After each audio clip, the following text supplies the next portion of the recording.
Nagradno vprašanje. Nagrada je, da boste izvedeli vse te blazno fine in konkretne informacije. Katera rastlina je tista, ki potrebuje natanko 100 dni od setve do žetve? To je rastlina, o kateri je tudi Marija Terezija govorila in sicer jo je zapovedala, tako kot krompir in tudi koruzo. No, sem že kaj svita, katera rastlina bi to bila? In iz nje lahko narediš 40.000 različnih izdelkov. To je,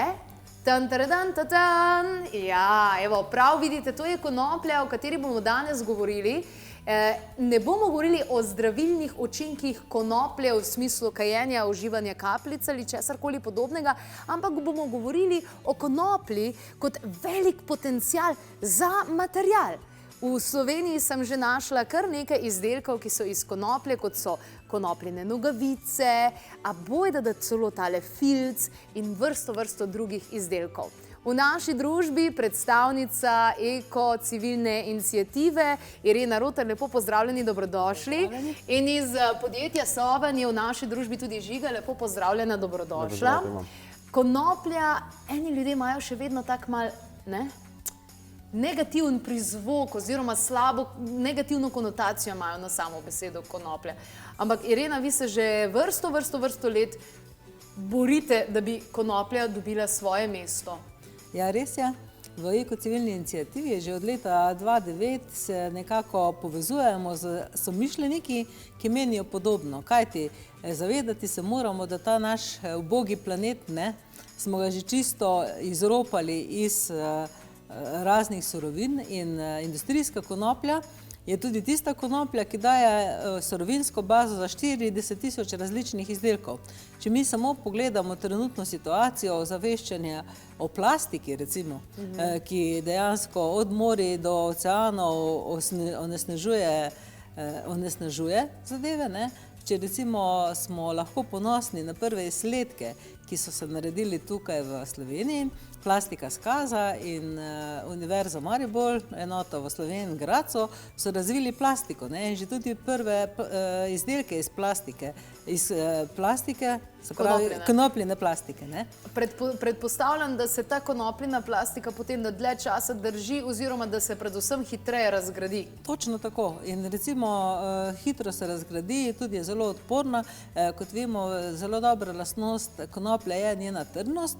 No in mi v eko-civilni iniciativi smo dejansko sledili poti Dejana Rangeja, pionirja konoplje v Sloveniji, skupaj delujemo.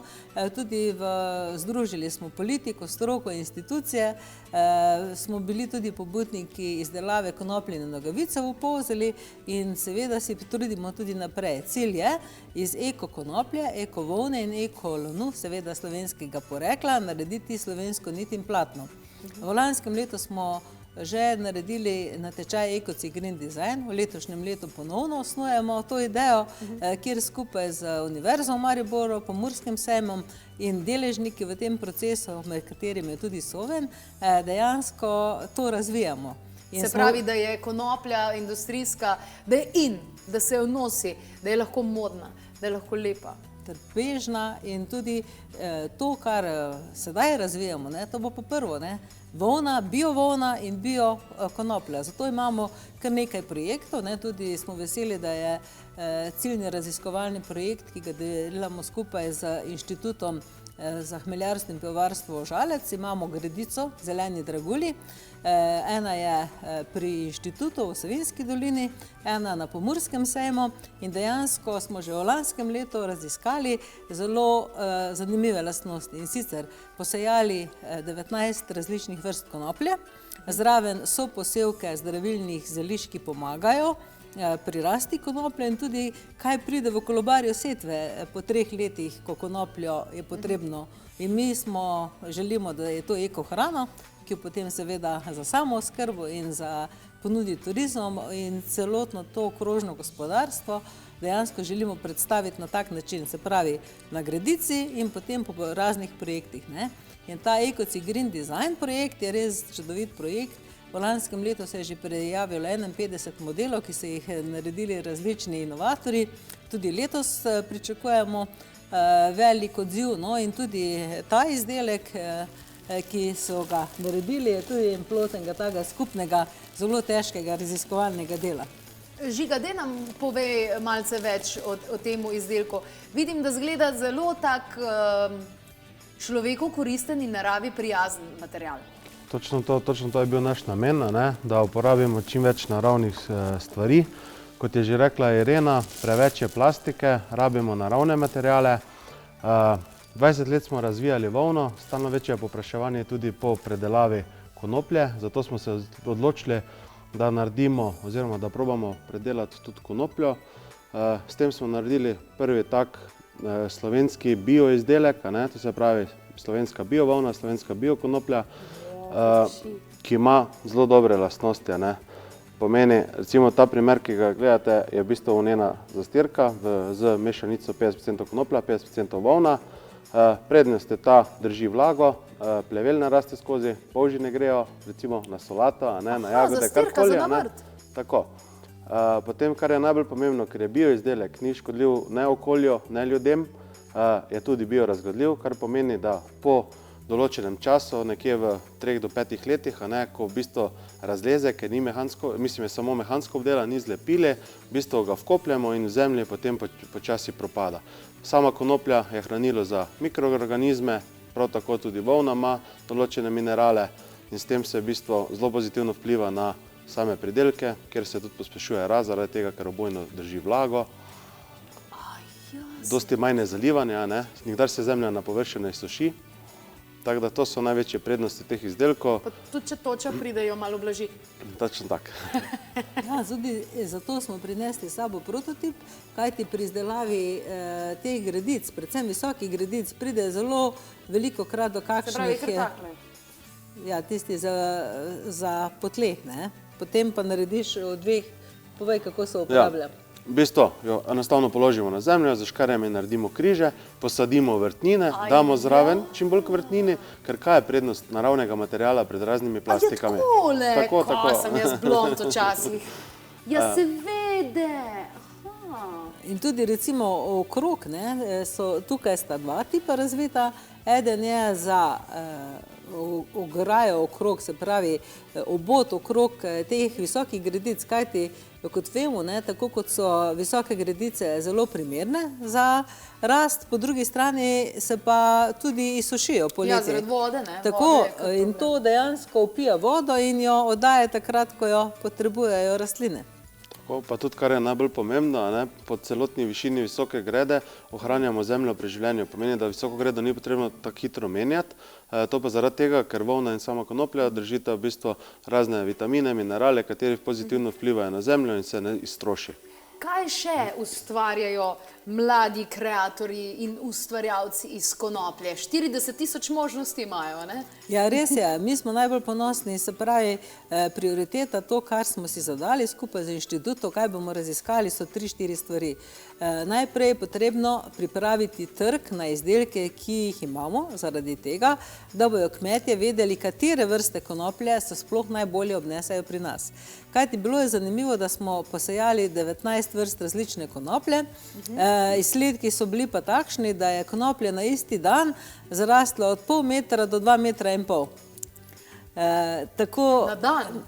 Ne, v 100 dneh. A ja, v 100 dneh, na proces, ja. Tako, to je zelo, zelo zanimivo, tako da sedaj že po enem letu že vemo, katerih 10 vrst se recimo najbolje obnese, Potem smo ugotavljamo, da je kmetje premalo vedo, kako potem tudi z konopljo delati, Kdaj ali katere vrste imeti za liste, katere za čaje, katere za cvet, za beljakovine, tako in kako potem za slamo ravnati in tako naprej. No in naš cilj je, da dejansko po vrstah namembnosti to konoplje nekako razvrstimo, da bo čez 3 do 5 let, ko ta poskus traja, dejansko bomo imeli eksaktne podatke.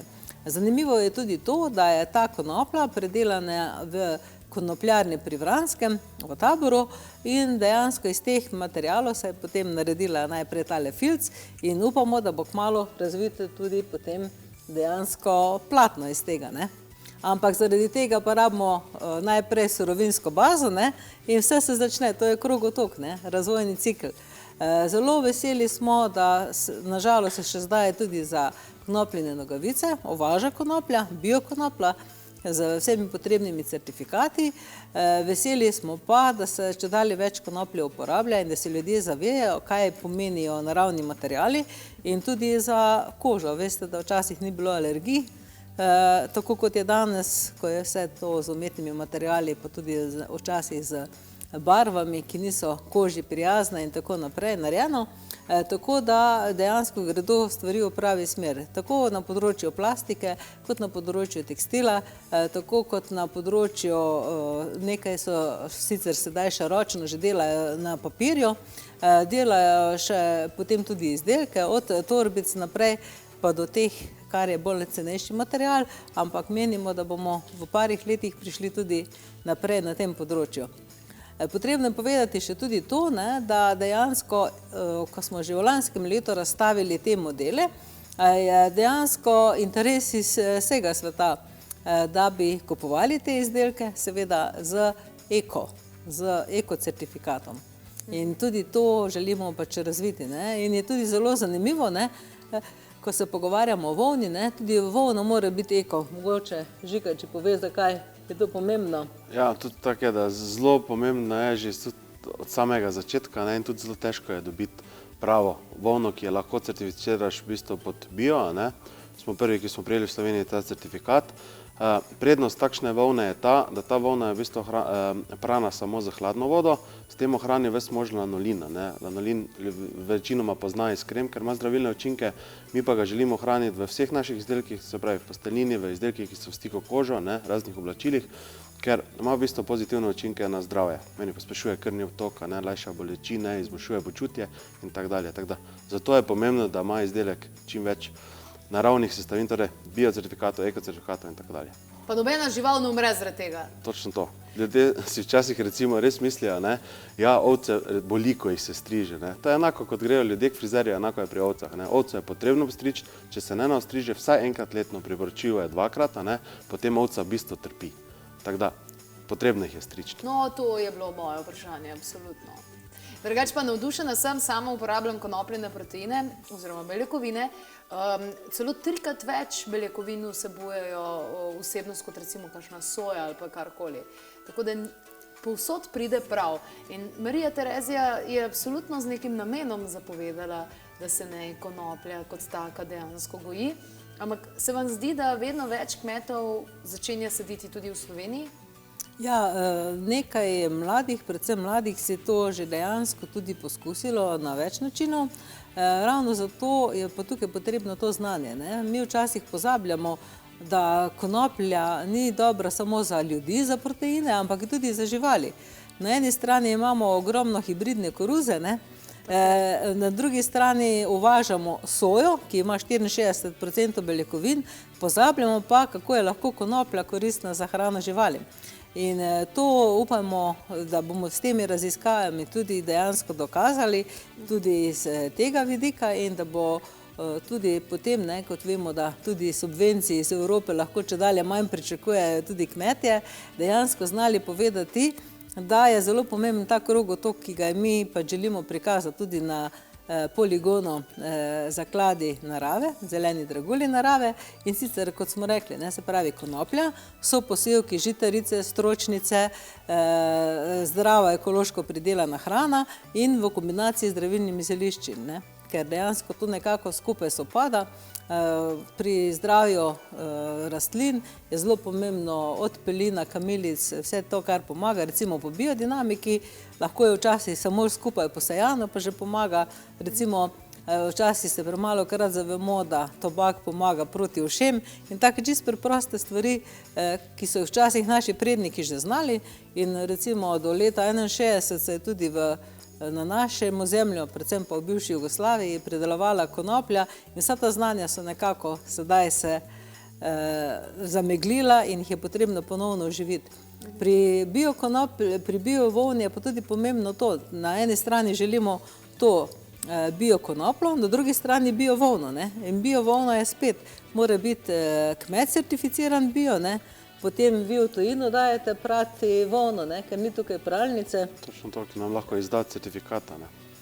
Ker je drugačen postopek in je to mogoče včasih izgleda, da je bio izdelek res dražji, ampak je pa tudi argumentirano, zakaj je dražji, ne? In recimo, če ima nogavica 3 ali do 5 let rok trajanja, 3 leta je celo garancija in da se še človek poti, ne, v tem je zelo pomembno, ne? Pri nakupu se je potem potrebno odločiti, a daš več ali daš malo manj. Malo denarja, malo muske pravijo, ne? Včasih je bilo tako, ja. Lahko jaz recimo, ko imam par kvadratov, bi mi kaj prav prišlo, da bi posadila konopljo industrijsko? Ja, Mogoče zdaj zaenkrat je tako, da je potrebno 10 arov Ja? najmanj posejati, do 10. maja v leto prijaviti ta posevek in potem pa zatem stati. Zdaj to, kar si prizadeval mi, da je tudi konoplja za samo oskrbo, to bi bilo do 4 rastline oziroma do 10 rastlin, ne? Se pravi, da bi bilo za čaj, za te vršički in tako naprej. Tako da upamo, da do tega čim prej pridemo, ne? A da zdaj pa ne smeš? Ja, Po zakonih. tako. Po zakonih ne smeš. Je 10 arov minimum za prijav posevk, ja. Tako je zdaj zaenkrat, no, se pravim, vse se stvari premikajo v pravo smer, bo potrebno še skupaj stopiti, da dejansko argumentiramo. Res je, da je na eni strani včasih zadeva lahko zlorabljena, na drugi strani je pa potrebno se prizadevati, da bomo imeli tudi za zdravila slovensko konopljo v slovenskih proizvajalcih in da pač se uvede ustrezen nadzor in da se legalizira in ne, da se uvaža. To pa si seveda tudi mi prizadevamo v ekocivilni iniciativi in podpiramo tiste, ki strokovno argumentirajo tudi ta vidik. Seveda pa je industrijska konoplja za uživanje ravno tako priporočljiva in V kakšni obliki? ja, od proteinov do kapljic, do čajev, do vsega, ne, kar se uporabi za prehrano. Ampak kaj se je pravzaprav zgodilo od tega, da pride Marija Terezija in reče, zapovedujem vam, gojite konopljo, pa do tega, da je zdaj kakšen bav, to so mamilaši. Ja, to gre za to, ne, ker včasih, ko je bila Marija Terezija, je bila še večji del desetina, ne. Ni bil pohlep po dobičku tako močan, kot je danes. In od Marije Terezije bi se res lahko veliko naučili. Jaz sem zelo navdušena nad Marijo Hernjo, to je upokojena gospa iz muzeja v Ptuju, ki je prevajala zakonike Marije Terezije. In notri je res vse, kako od samooskrbe do krompirja, do konoplje, do tega, da so morali ljudje hruške posaditi, zato se tudi reče tepka, ne, ker so bili tepeni, če niso posadili hruške in tako naprej. Se pravi, šlo še s ciljem samooskrbo in sprejeti take zakone, da so ljudje to dojeli, ne. Včasih pač niso dojeli kar tako. In dejansko se je res veliko v tem času naredilo, sedaj pa je vprašanje, ne, če recimo za res toliko bolezni pomaga konoplja, čeprav vemo, da vsem ne pomaga vse, ne, se dejansko na drugi strani dobički zmanjšajo, ne. Prav tako si tudi pri tem trajnostnem kmetijstvu, ne, se začne pri semenih. Če posejemo hibridna semena, vemo, katera pesticide, insekticide je potrebno potem uporabljati, da se to dejansko potem pridela, ker seveda, če je monokultura, se pojavijo škodljivci in prav zato so te metode, vključno z takimi malimi prijemi, z malimi koraki, zelo pomembne, da pridemo do cilja. Da pridemo do cilja zanesljivo. Najlepša hvala Žiga in najlepša hvala ekocivilni iniciativi. Hvala lepa. Hvala lepa Evo za ga, vabilo. takole, še kakšna informacija in še kakšen posnetek tudi na našem YouTube kanalu Klepet ob kavi. Več kot 2 milijona ogledov najdete tam različnih posnetkov. Posnetkov je pa tako in tako več kot 1500 in na klepetobkavi.si se lahko prijavite tudi na brezplačne elektronske novice. Če pa bi želeli imeti revijo, potem pa tako brezplačno, ampak fino, na več kot 60 straneh zanimivih prispevkov, pa pokličite 02 6200 230. Naj vam bo svet lep in dajmo biti malo pozorni na to, kaj izbiramo, kaj je tisto, kaj dajemo ne samo vase, ampak tudi nase.